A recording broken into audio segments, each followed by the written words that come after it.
guys are seeing. There's surveillance of both you guys. There was never a third person there. Meet Mary Rice. Right now, she has just realized that the murder spree she committed with her prison pen pal, Billy Boyette, was all caught on camera. And as she tries to convince detectives that she is the innocent one, I had no choice, okay? I had no choice. He came got me from my home in the middle of the night. she doesn't know that CCTV footage doesn't lie. And with the damning trail of evidence this killer duo has left behind, getting away won't be as easy as she thinks. Mary, look at me, and let's be honest with each other right now. Take a second here. I'm not okay. I'm not gonna be okay. On the morning of January 31st, 2017, guests at the Emerald Sands Motel in Milton, Florida, awoke to multiple gunshots coming from another room. When an employee went to check, they discovered the bodies of two women, 30-year-old Alicia Greer and 39-year-old Jacqueline Moore. Both had been shot multiple times. I see her laying halfway in the bathroom, him laying in the bed, and everything's covered in blood. One's in the bed and one's on the floor. How many gunshots did you hear? They said 5 to 7. Did they look dead to you? Yes, ma'am. They look dead. Both of them. Authorities arrived and immediately uncovered multiple leads. 38 caliber shell casings littered the site, and guests claimed to have seen a man fleeing in a black Ford Edge SUV. He was later identified as 44-year-old Billy Boyette, a violent felon who'd been in an abusive relationship with Alicia for several months. Billy constantly accused Alicia of cheating and stealing his money, and the relationship soon devolved into physical abuse, with Alicia even requiring hospitalization just 10 days before her death. She tried to hide at Emerald Sands Motel with her friend Jacqueline, but Billy was able to track her down. 2 days later, the black SUV was spotted outside a Walmart 30 miles away, with a female passenger later identified as 37-year-old missing woman, Mary Rice. Security footage from inside captured her buying dozens of rounds of .38 caliber ammunition. The next day in Lillian, Alabama, 52-year-old Peggy Brose was shot to death in her front yard after returning home from a night shift. Her white Chrysler Concorde was stolen, and witnesses saw it speeding off with a black SUV following close behind. The couple was soon spotted on security footage abandoning the SUV outside of a grocery store, and a $21,000 reward was issued for Billy's arrest. The white Chrysler was found on February 4th, hidden on a hunting trail near several tree-mounted cameras, and Billy and Mary were captured on footage fleeing with a gun clearly visible in Billy's left hand. But sadly for one more victim, the murder spree wasn't over, because on February 6th, 28-year-old Kayla Crocker was found shot in her home and her white Chevy Cobalt was stolen. The following day, a witness spotted the vehicle at a motel in West Point, Georgia, and authorities swarmed the scene. After a 3-hour standoff, Mary exited the room and was taken into custody, but as SWAT forced entry, they found Billy dead from a self-inflicted gunshot wound. So with Mary finally in custody after a reign of terror that left 4 women dead, police have one question: why? Did hardened criminal Billy force her into helping him, or was she his willing accomplice? The following footage has been provided by the Escambia County Sheriff's Office. The best part to start off in any story is at the very beginning, okay? How do you know Mr. Boyette? There was a friend of mine who was locked up with him. We rode a little bit, it's pen pals. Who's the friend? Just Herman. Okay, I know Herman. Okay, he was a friend of mine. Lives on South Airport, right? Yes. Okay. I live off of Cami. Mm-hmm. So, and so he sent me letters today, since, he write me and write my brother Terrell has been in prison for over a decade. So, and I basically stay at my house, so work, take care of my youngins, How many kids you got? I have 3. They're a 16-year-old, 11-year-old, and a 10-year-old, 2 boys and a girl. I really don't go anywhere. I work at the Dollar General. And me and my grandma own my property. And I worked hard all my life. I had 10-year course. But anyway, I even have the letter that, they sent me from jail. Hey, he seems like a good guy, you want to ride him. So I wrote him a couple times. Well, I talked to my brother on the phone one day, and from prison, and he said, "Quit writing. You need to end ties with him." So I wrote stubs, I wrote stubs. I can't. I'm old with my brother. It's my life. I've been there a long time. He knows people, and so I said, "Okay, well, I'll tell him." Well, when Billy got out, he kept trying to contact me and stuff and everything, but we really didn't have. Did he try to contact you over the social media or by phone or? Facebook. Okay, and him and Stubbs, I guess, we're still hanging out with their friends. He comes over, down to where I stayed. He came over with breakfast. He was really nice. I didn't know what to do when they were in my house by myself, so I let him in. I'm not trying to cause any conflicts with him. Do you recall what day that was? Just a couple of days prior to all this. I mean, literally, just a couple of days prior to all this. Okay, we have 3 separate incidents, so my incident was on the 31st. Yes, it was still January. It was January. January is the last I remember it being the month of January. I didn't even know we were into February. Mary met Billy the previous year through a prison pen pal program run by St. Mary's Episcopal Church. A friend suggested she write the lifelong criminal who was being held in Santa Rosa County Jail on a probation violation for kidnapping, battery, and aggravated assault.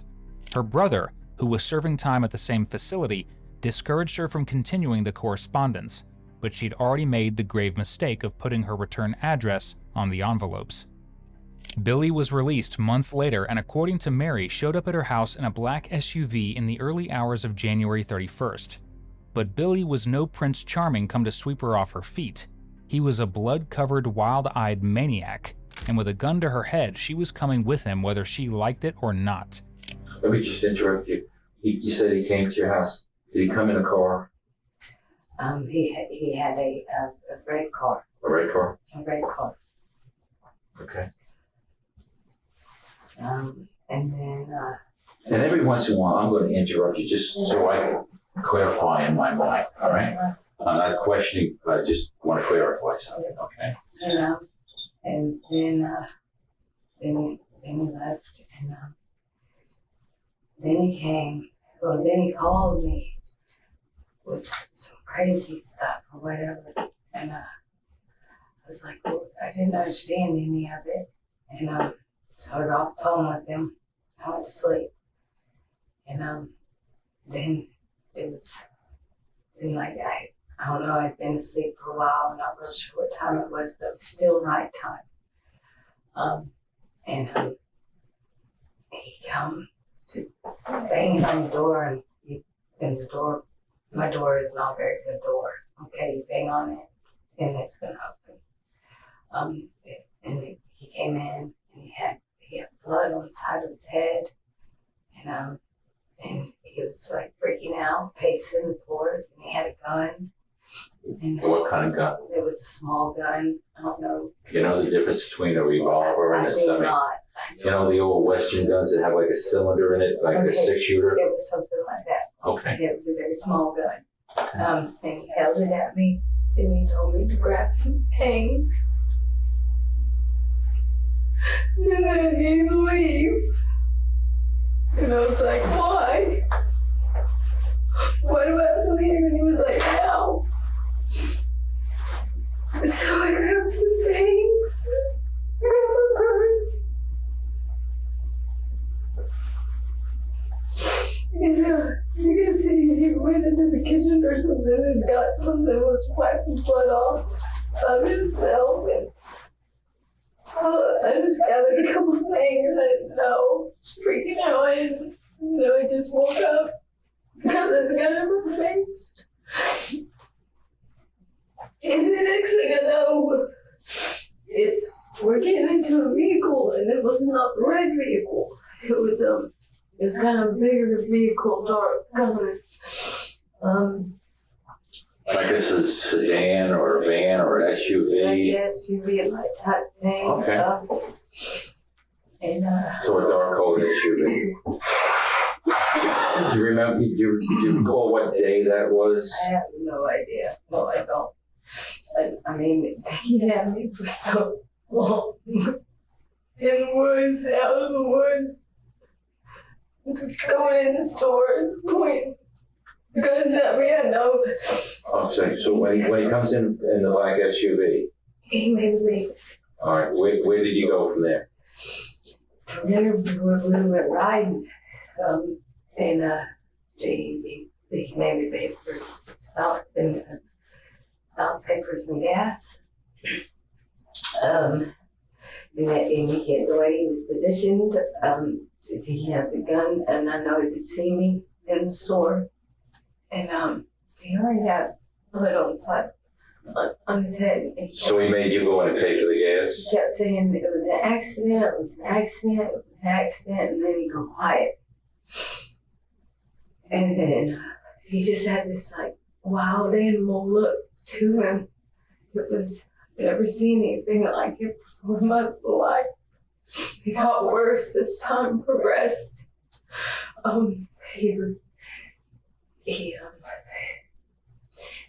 He hit me a little bit before I went in there to pay for the gas. As we were going down the road to let me know how serious it is. I listened to him. I listen to him, I do what he says, and I'll be fine. And then he gives me this, he makes this like little drink thing, I don't know what he puts in it. He makes me drink it and it knocks me out. Knocked out, when I come to. Where were you when you took this drink? I have no idea. Wherever the store was where we got gas. No, you're from Milton, right? Yeah. Were you still in Milton at that time, or had you left the city of Milton? Yes, we were already gone from Milton. Okay, are you familiar with Pensacola at all? It wasn't even Pensacola way. I want to say it was the Crestview, like out that way. I mean. Okay, so you're out in Okaloosa County, so. Yeah. Okay. What did you do in And I believe we Okaloosa County? go farther down south, because I remember, he had me drugged in and out, and we stopped at a couple motels. They made me go in there. You mentioned Crestview. Did you stop at any stores in Crestview? I'm having a hard time remembering. Take your time. Take your time. We stopped at, let's see.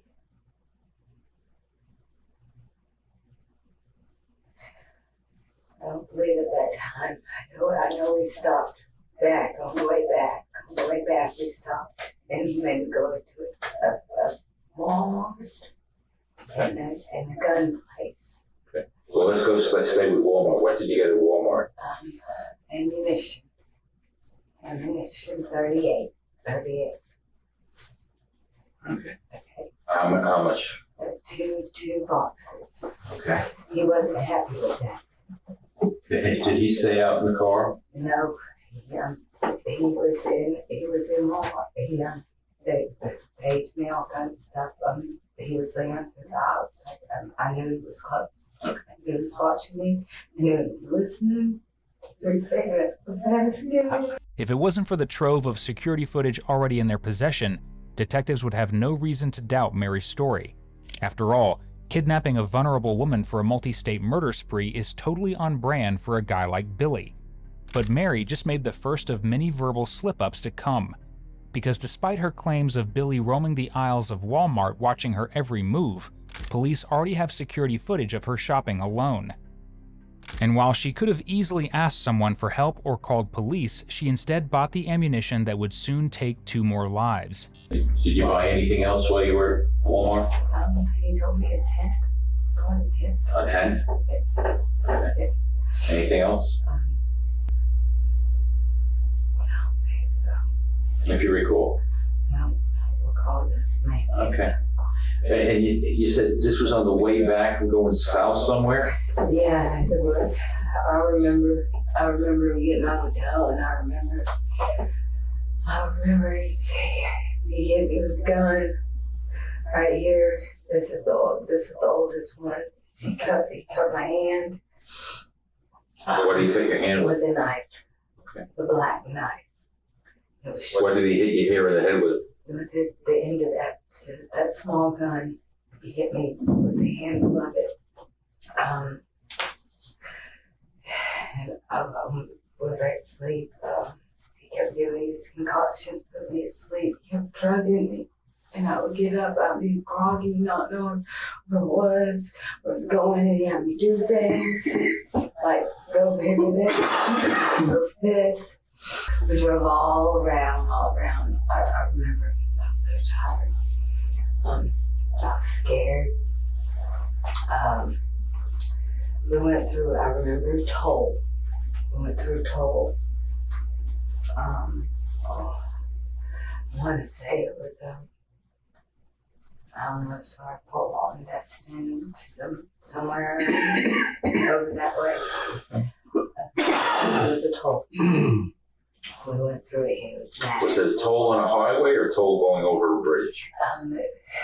I'm not sure. I know that there was a real pretty memorial, that thing, right after we paid for it, going into it. So. Was it Defuniak Springs? Sir, I really don't know. I think this, this football is what So you actually stopped it? You actually stopped and paid at the toll? He did. Okay. He was, then he was mad. And then he was hitting on me again. And it was all my fault. We were on camera. What was your fault there? Oh, all this is my fault. Is what he kept telling me. He kept telling me he was going to kill my kids. All he had to do was make a phone call. He was going to kill me if I didn't do what he said. He didn't do anything. He left my pants and piss all over him. I thought I was dead then. He strangled me down there. He beat me.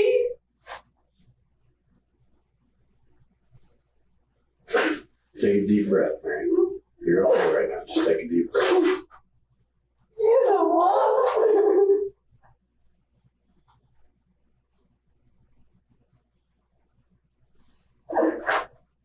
He was serious. It was serious. He's serious. He's a monster. He's serious about everything he says. Everything he says, he's serious. Okay. When he was threatening you, did he ever talk about things he had done in the past? He never really, he didn't really have a lot to say, hardly ever. Except for he put the gun at me, and he'd be like, "I'm gonna kill you. I'll kill you. You make mistakes, I'm gonna kill you. You're gonna pay for them. You're gonna pay for them." Where do you think you went from after you left the old Lewis area? We went,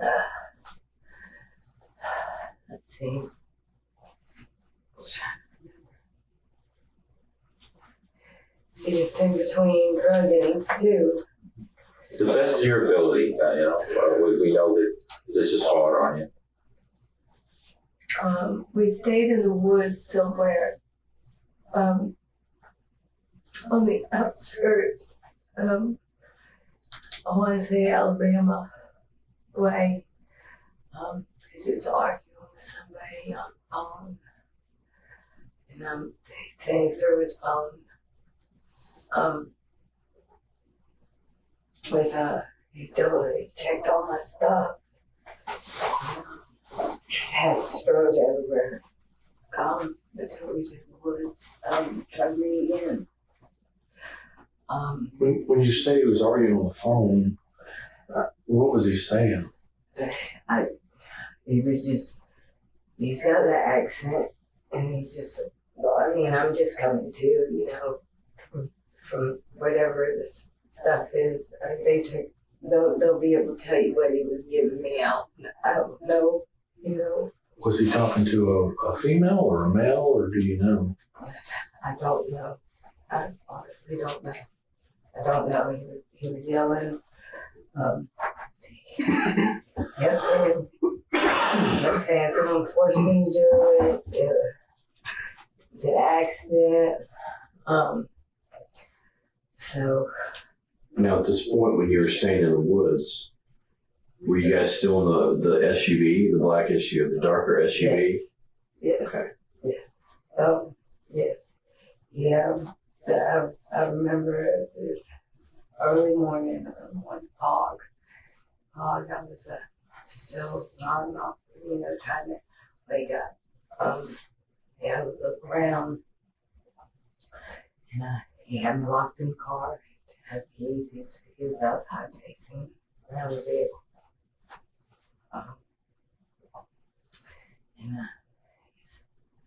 He sees that I'm up, so the story comes in there, and it's gonna face me. He says, because of you, I gotta get another ride. I gotta get another ride. I know we're gonna do another ride. I'm like, oh, wait a minute. I mean, he just took me home, wham, hand across the face. He bites. The man bites. Where did he bite? On my hand. Anywhere else? Just teeth mark. He has bit me on the face in spots. He's hit me. My chest is real bad. It's still bruised. It's sad. I've had problems breathing for days and days. Mary recounts the violence she suffered while being held hostage by Billy, who she describes as a gun-wielding psycho who threatened to kill her at any second. But when it comes to those verbal slip-ups, she's about to make another big one. And while security footage doesn't lie, it's becoming obvious to detectives. Mary clearly does. Early morning hours, he's talking about getting another ride. Yes. What happens then?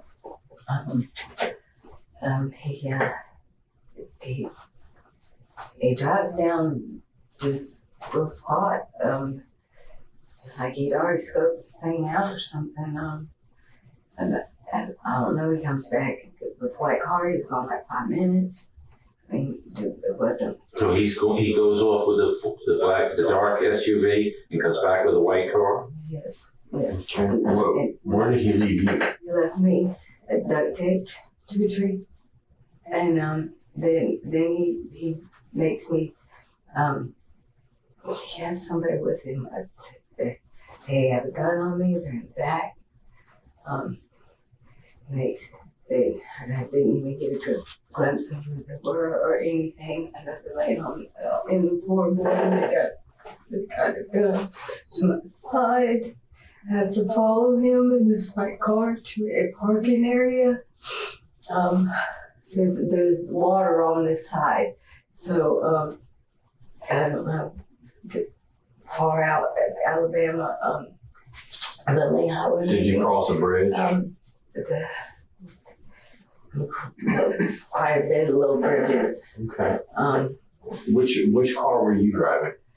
I had to drive the black one. He was in a white one. When we got the black one, the other person stayed with it. He took me by the hair, and then I ended up in the white vehicle with him. Yeah. Was that something that he did really quick? Yeah. So like when you guys pulled in? I mean, he already had things bagged. He already had, it's like, if you don't grab that, it's gonna, I'll have to use make phone calls. Everybody's dead. And he knows, look, he could have done it. He knows where my kids were, addresses, people's names. Mary, take a deep breath. Complete it. Where did this other guy you're talking about, where did he come from? I don't know, and I've never seen him after. When he left, when you're saying he taped you to the tree, and when he left with the black car, was he by himself when he left? Yes. Okay. This is what it's. And how long do you think he was gone before he came back to where you were? It wasn't, to me, it wasn't that long. It wasn't that long. Probably, maybe long enough for 2 cigarettes or something. So, and I had to get in the car and drive. When do you think, when you got into the car to drive, what's the first thing you remember when you started driving? The gun in the side. Okay, what about First thing I'm trying to figure out. I understand. So you're driving and you got a person holding a gun to you, correct? It's fine. All right, but you're also probably focusing on the road. Right. What are you seeing at that time? Him in front of me, kids, early morning hours, kids, buses, seeing a church, seeing a light, I remember going left. I remember a person telling me, he's gonna kill you in the end, he's gonna kill you in the end. And then you followed him, and that's when you pulled into a parking lot, you said? And he had you by the hair and had you go into the white car. Okay, what do you remember? Well, at first he had me grab some stuff and throw it in there through the door, whatever wouldn't open it, and that's when he hit me, and he was like, "Go get," and then he goes, "No, never mind." And he grabs me and puts me in the white car, and then he grabs the rest of whatever it was that he needed to grab, and I'm in the white car, and he's got his door open and everything else locked, all that. And he just leaves the other vehicle with the guy or whatever. He's a horrible person. Take a deep breath. Only by God's grace am I sitting here today. Mary claims that a third individual helped Billy steal Peggy Brose's Chrysler Concorde and then forced her to follow Billy in it at gunpoint. But there was zero witness testimony that backed up her claims, and no evidence of a third suspect ever came to light. And while she'll continue lamenting how horrible Big Bad Billy was, detectives grow suspicious of her increasingly ridiculous story, which now includes buying guns from strange men in the woods. Mary, let me ask you something. When you guys left the parking lot over there in the white car, did you go back into Pensacola, or did you go back towards Alabama? We went for a walk in there, and then Just straight there? yeah, and then we got the hotel. We wasn't there that long. I mean, he bathed me, got my hair. He got a bath. Made sure that I stayed right there with him in the bathroom. He's in the shower in the bathroom. I was in the shower in the bathroom. Vice versa, I wasn't allowed to be alone. If so, he was right there watching me, he had a weapon on me if I was not right there with him. Did he have a weapon in the bathroom with you guys when he was in the shower? Oh, yeah. Where was that weapon? He never did it. They never left his side. Never. I mean, he was there taking a bath with it right there. When you say they never left his side, did you have More than more? one, yeah. Was it the smaller guns, or was it the bigger guns? Yeah. What was it? No, we went and got the bigger gun. He had me call this guy in a shopper. He had me call a guy. And right down directions, I know it was Mobile area. I remember Mobile because I wrote them down. But he snatched the paper as soon as I wrote the directions down. And because he said he's the driver, he snatched it. He needed those directions. Were they on like a piece of notebook paper or a receipt or what? Something like that. Something like that there? Okay. And he got them. We we went way, I remember, way out past, it was like woods out past Mobile, like through the tunnel and go. And it was woods like, country area. And drove up to this place. He had me call this guy to make sure we went to the right place. I had a guy come out and he made me go up there. He got a gun on me, of course, and he hit me before I even got out of the car. And I'm so tired of him pulling them guns on me and hitting me. So tired of it. I didn't deserve it. I'm a good person. Tell me about the guy you met out there in the woods. He was real nice. He showed me how to flip open thing, no ammunition with the gun. Just a gun. It's a big gun. It was big. It was. This is a white guy, a black guy? No, he was white. He was white. He was just somebody that, trying to make his rent. That's why he said whatever. I know he honked the horn. Something I need to get back, or else, basically we just didn't get back. How much did you pay for the gun?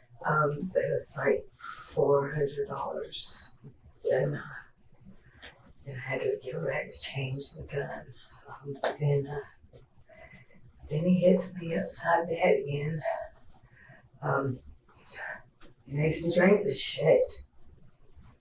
And I don't remember anything for hours and hours and hours and hours and hours after that. I remember, What's the first thing you do remember? I remember waking up and we're in the woods again.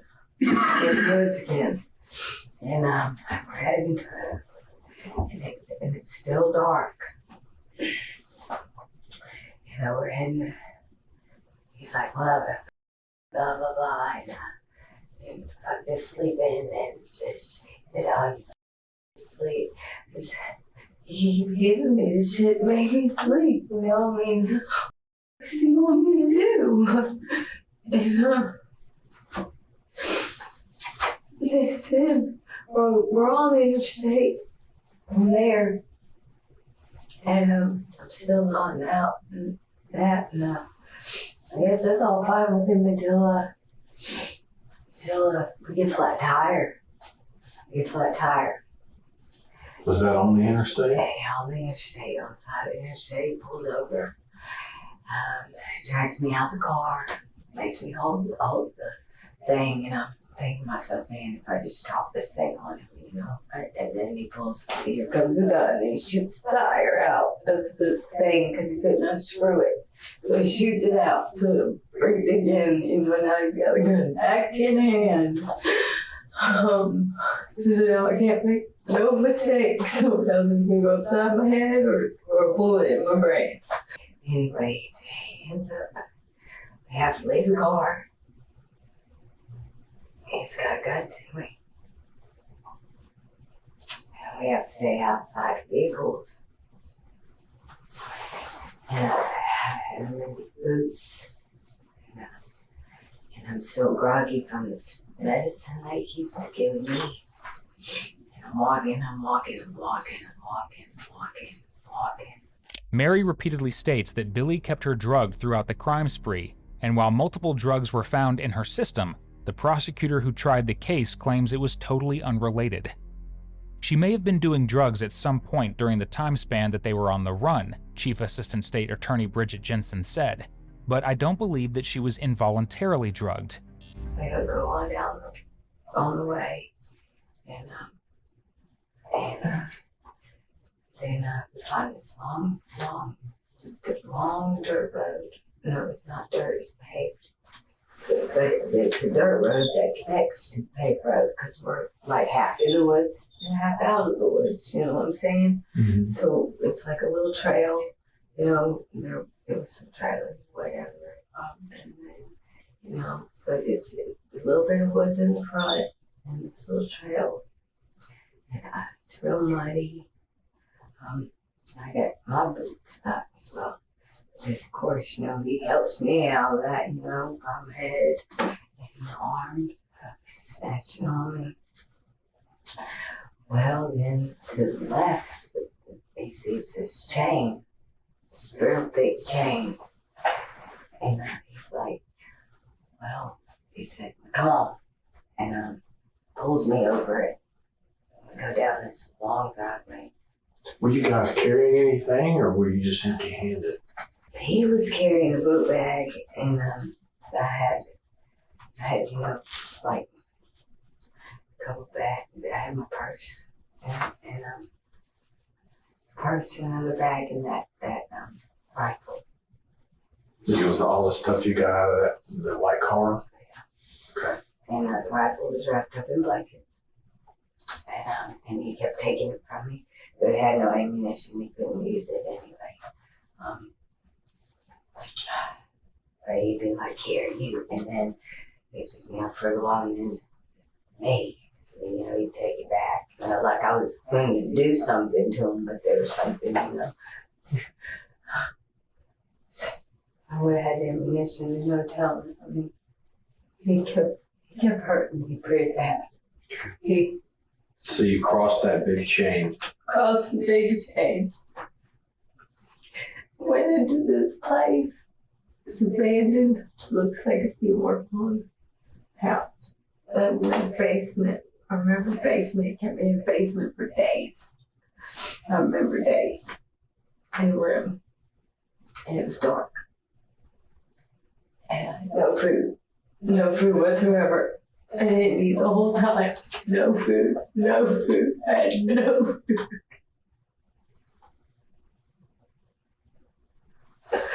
I don't know if he would leave and come back. What happened? But he made me.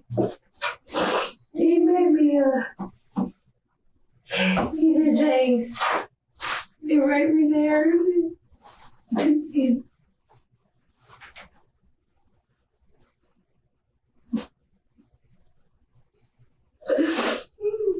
Broke down. I broke down. You better pay for it.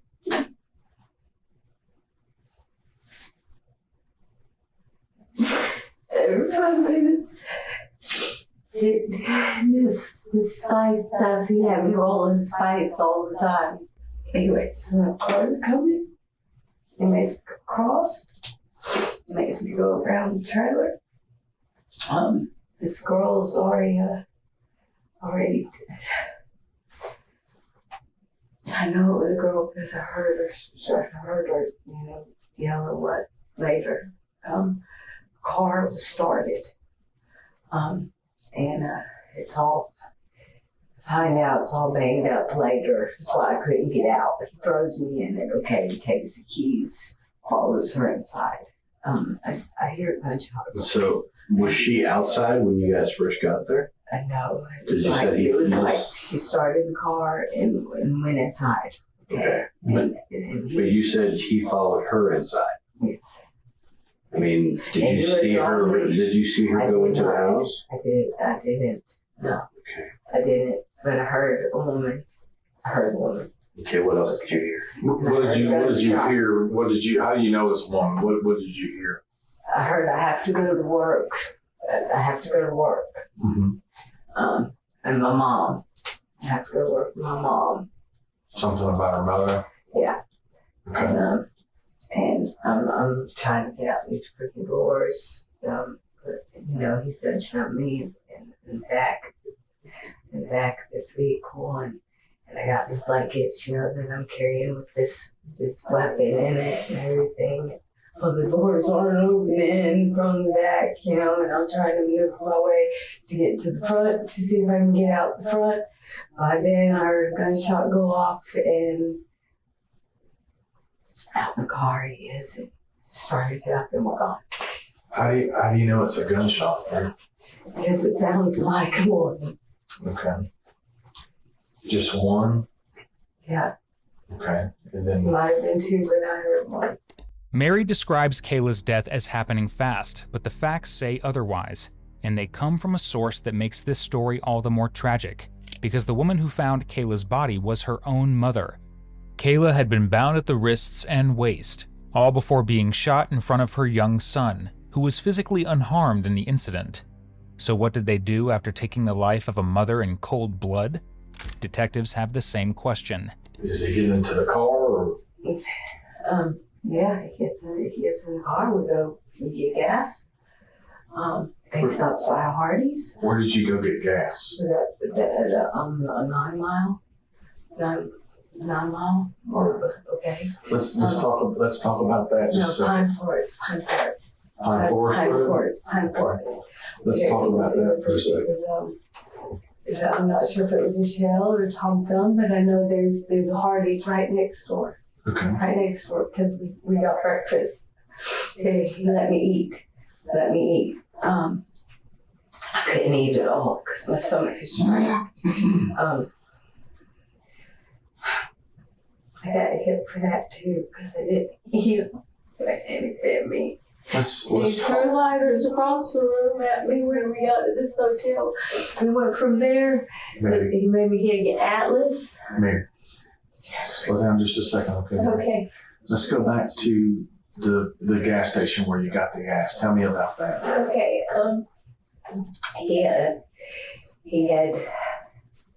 He said, "John, go in and get an Atlas, and you pay for 20 gas, and you get out." And he said, "I'm circling around. I'm going. I've got these guns pointed on you. You know they're loaded. Talk about some speed loader or something. Where it doesn't matter. He's going to kill us. If I don't hurt, the lady in the store is dead, and I'm dead. That's just all there is to it." He repositions the car. How did you get out of the vehicle? He allowed me out of the vehicle. Did he come out and open the door for you? No, he reached across me Okay. and out of the vehicle. And I got a cigarette in my hand. I'm getting up there. He keeps me in these hills. Okay, so it's real hard for me, to really run. Okay, because I got these boots on with heels. They're still in the back of that white car, and you can see just what they've been through. You know what I mean? Mm-hmm. My reward. Whenever we got to before this hotel that we were at, I got me a pair of new tennis shoes. That was my reward for all that. So he lets you out of the car at the gas station, and what do you do? I go in there and I get an Atlas and tampons and pay for 20 in gas, and I'm thinking to myself, I need to tell this lady, you know what I'm saying? And I go to say something. She goes, "Excuse me, ma'am, what did you say?" And I see him, in the through the window. Is he facing you? You can see him in the back window of it or what, I can see him. Was the car facing away from you or facing It you? was facing away from me. Okay. Okay. And I come out, and he's still got it running, and there's a guy over here throwing trash away. I notice, and I'm thinking, but I'm in these shoes. I can't go nowhere. I can't get away from this man. Did you? Who pumped the gas? You can make a phone call, and my babies would have been dead. Calm down just a little bit. Take a minute, take a deep breath.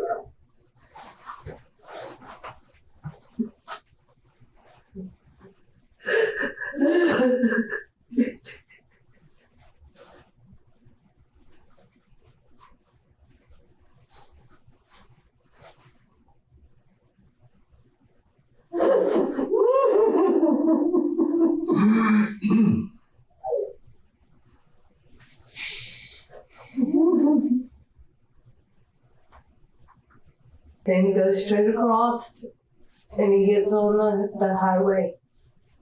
The interstate right there? Yeah, Okay. yeah. And we head on out. We stopped a couple places for gas, but that was it. Where did you go when you say you headed out? You just got on the interstate and started driving? Yeah, he had the atlas thing, the map. I guess he's been to where he took me to the hotel out here. Did he draw it out on the map of how he was going to go? He had different squiggly lines. He made me give him some. I had some little markers, what for, like comic book things or whatever stuff I do with my kids. You know what I mean? But I already had that stuff. It was already. So he made me give him, and he was charting out where he's gonna go, and then he was having me call, but as we come in certain towns or what, he wasn't sedating me as heavy, because I was having to pay attention to that map thing to help him to get through all that to where he could go and get going. You were the navigator. I guess. He already had it all lined out. Do you know where he planned on actually just ending up at? No, I don't. I'm telling you, he didn't really talk a whole lot. He didn't. Everything's my fault. And when he get mad, it was like night and day. It was like he'd have a nice belly, and then he would have like Jekyll and Hyde. For real. Mary plays the role of a simple-minded victim well, but she's no match for these seasoned detectives who hold far more cards than she could possibly know. They've allowed her to tell her side of the story and will now pick her lies apart one by one, starting with the one about that make-believe accomplice of Billy's. And let's touch back a little bit on the black car. If I were to tell you that numerous people saw you and Billy following the person in the white car to her home, where the white car was taken. He drove the car. And Billy drove what, from the black car? Yeah, everybody. Okay, and listen. Except for Listen, Mary. you were with them because you guys are senior. Okay. Hang on. Until down the Understand, road. He hear put me out. me out down the road. Hear me out. And then Billy got out of the car. Okay, we're aware of this. Yeah. And then is that when you backed the car up to the driveway and that's when you heard the gunshot? Yeah. Okay. So you backed the black car into the driveway where the white car was, and that's when you heard the gunshot. Is that what you're telling me? I was right there. Just next to the driveway? Yeah. Okay. I didn't see anything. Okay. So when you pulled in the driveway after hearing the gunshot, was Billy already getting in the white car? What was happening? It was already in there. Okay. What happened after that? Gas didn't told me to follow him. Okay. So that's when you followed. So I had to. So Mary, just look at me and let's be honest with each other right now. There wasn't a third person there. It was just you and Billy, right? Right. Okay. In my head. And then when you guys got to it's actually a food tiger where the parking lot was. There's surveillance of both you guys, Billy getting out of the white car and unloading stuff out of the black car. You getting out of the black car and helping to move stuff from the black car to the white car as well. And then you both get in the white car and leave. Yeah, and you see where he gets mad at me. So like I said, there was never a third person left there. No. Okay. Why did you tell me that? Because I'm scared. Well, I understand you're scared, and I mean, the truth makes more sense than the story at this point. You know what I mean? That's the truth. Okay. Well, thank And you. that's the only thing that embellished on. Thank you for being honest. I'm scared. I know you are. I've I know. never been in a situation like this before. Ever. Mary, He would have killed me. As the interview winds down, it seems Mary's staying with her story of being just another one of Billy's many victims. Despite detectives catching her in multiple lies, her utter fear of him is the one story that stayed consistent. Whether it's true or all an expertly crafted act would be for a jury to decide. Serious. Okay. Now, when you guys won the black car and you followed, you and Billy went down and Billy got it. Okay, I understand. And when Billy got the white car, did you guys see that woman beforehand, or had he come across her that you know of, or was it just like total circumstance? It was just like bam, bam. So just kind of like opportunity knocked and Billy took it. I guess. And you were along for the ride on that. Now, when he left in the white car and you followed in the black car. Look at me. I had no choice. Okay, I had no choice. He came and got me from my home in the middle of the night. Well, let me ask you. Ray, take a deep breath. Okay. He's taking off in the white car. I feel like he's taking my life from me. I haven't done anything. Without a with a gun, no doubt. They'll never hurt anybody ever again.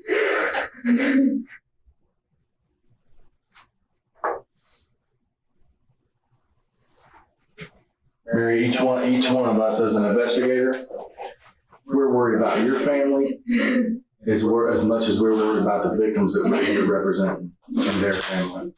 We care as much about your family as we do about those individuals out there as well. Billy cannot hurt you anymore. Billy cannot hurt your family anymore. But sometimes we make mistakes, and we have to own up to those mistakes. I haven't done anything to nobody. Listen to me, okay? Just listen, all right? We didn't come in here and accuse you and browbeat you and demand that you've done these type of things. We've given you that opportunity to explain everything to us. I'm doing it to the best of my ability. Just doing it. Okay. All right, Mary, is everything you told us here today the complete truth that you remember to be? Yes. Have I or any member of the Santa Rosa Sheriff's Office, the Escambia County Sheriff's Office, the Baldwin County Sheriff's Office in Alabama, or the Georgia authorities up here, have we promised you, threatened you, or coerced you into giving a statement? No. Okay. Have we treated you with courtesy and respect? Is there anything else you want to state before we conclude this interview? I didn't do anything. Okay. Mary, would you raise your right hand? Did you solemnly swear the statement you just provided is the truth, the whole truth, and nothing but the truth? Yes. Okay. Now, Brett, you can put your hand down. Mary, you can put your hand down. Mary Rice would stick by her claims of innocence, eventually pleading not guilty to first-degree murder and being an accessory after the fact. But prosecutors argued that she was far more than a helpless victim dragged along for the hellish ride. She was a willing participant who helped Billy Boyette every step of the way. She was found guilty on all counts and sentenced to life in prison, plus an additional 30 years. Thank you for watching today's video. Whether you're new here or have been with us for a while, check out one of the craziest cases I've ever covered right here, or one of my newest uploads right here.